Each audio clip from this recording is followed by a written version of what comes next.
আসসালামু আলাইকুম। Start edu চ্যানেলে আপনাদেরকে স্বাগতম। আজ আমরা শিখব কিভাবে কোনো ভ্যালুকে রাউন্ডিং করতে হয়।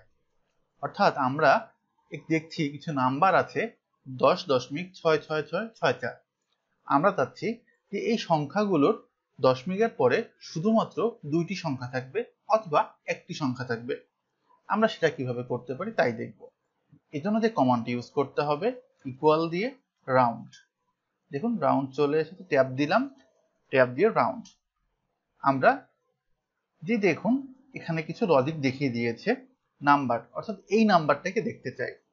কমা দিয়ে আমরা দশমিকের ঘরে কয় সংখ্যা পর্যন্ত দেখতে চাই তা এখানে দিয়ে দিব। আমরা যদি দশমিকের পরে দুই সংখ্যা দেখতে চাই 2 দিয়ে দিব, দিয়ে ব্র্যাকেট ক্লোজ করে ইন্টার দিলেই দেখুন দশমিকের পরে দুই সংখ্যা চলে এসেছে।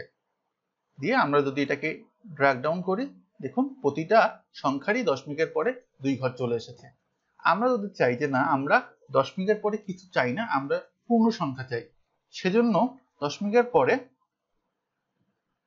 দেখুন আমরা কোনো যেহেতু সংখ্যা চাই না সব শূন্য দিয়ে দিলাম, দিয়ে ইকুয়াল দিলে দেখুন দশমিকের পরে কোনো সংখ্যা আসেনি।